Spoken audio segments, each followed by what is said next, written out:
حدیث کسوف کہ جنگ تبوک سے واپس آئے، سورج کو گرہن لگ گیا،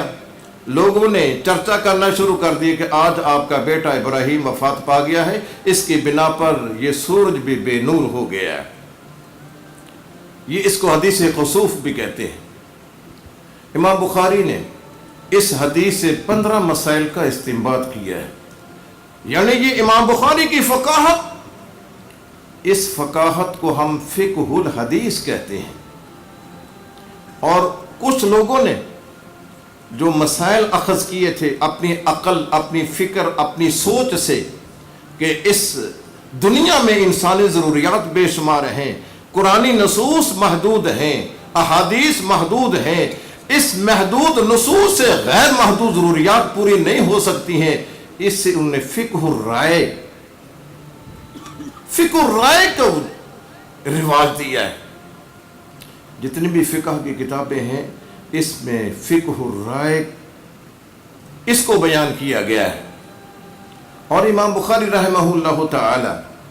اللہ تبارک و تعالی ان کی قبر کو منور فرمائے، ہمارے سامنے انہوں نے ایک رستہ کھول دیا ہے۔ امام بخاری خود ہی فقیہ نہیں ہے بلکہ وہ طلباء کو بھی فقیہ بناتے ہیں۔ امام بخاری رحمہ اللہ تعالی نے آپ تحریک آزادی فکر کے علم بردار ہیں۔ امام بخاری کے دور میں 3 صدی میں لوگ اپنے ائمہ کے اقوال کو ایک حرف آخر سمجھتے تھے، ان کو نصوص کا درجہ دیتے تھے، وہ اپنے ائمہ کے اقوال سے مسائل کا استخراج کرتے تھے۔ امام بخاری رحمہ اللہ تعالی انہوں نے جس فقہ کو متعارف کرایا ہے، فقہ الحدیث جسے کہتے ہیں، وہ تقلیدی فقہ نہیں ہے، وہ تحریک آزادی فکر پر مبنی فقہ ہے۔ اس میں آپ نے کسی امام کا نقطہ نظر سامنے نہیں رکھا ہے کہ امام شافعی کے نقطہ نظر کو سامنے رکھا ہو، امام احمد بن حنبل کے نقطہ نظر کو سامنے رکھا ہو، امام ابو حنیفہ کے نقطہ نظر کو بیان کیا ہے، امام مالک کے نقطہ نہیں، آپ اس تحریک آزادی فکر کے علمبردار ہیں۔ یہ کتاب الجمعہ کو دیکھیں ذرا آپ، کتاب الجمعہ اگر آپ اس بخاری کا استقصاء کریں گے نا، آپ کو پتہ چلے گا کہ امام بخاری کسی خاص فقہ کے علمبردار نہیں ہے، اس کے ترجمان نہیں ہے، صرف وہ فقہ جس کا تعلق قرآن سے ہے، جس کا تعلق حدیث سے ہے، جس کو ہم فقہ الحدیث کہتے ہیں، تحریک آزادی فکر کے علمبردار ہیں۔ امام شافعی کا یہ موقف ہے کہ کم از کم 40 آدمی ہونا پھر جمعہ ہو سکتا ہے، وگرنہ نہیں جمعہ ہوتا۔ امام بخاری نے اپنی صحیح میں ایک عنوان قائم کیا ہے کہ اگر امام کے ساتھ لوگ جمعہ ادا کر رہے ہیں اور کچھ لوگ درمیان میں چھوڑ کر چلے گئے ہیں اور وہ امام باقی ماندہ لوگوں کو جمعہ پڑھا دیتا ہے جن کی تعداد 12 تک رہ جاتی ہے، فَصَلَاةُ الْإِمَامِ وَمَن مَّعَهُ صَحِيحٌ،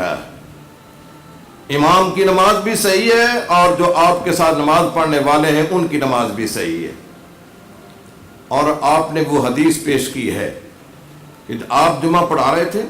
تجارتی قافلہ آیا، اعلان کیا، آپ جمعہ کا خطبہ دے رہے تھے، لوگ چھوڑ کر چلے گئے، فَتَرَكُوكَ قَائِمًا،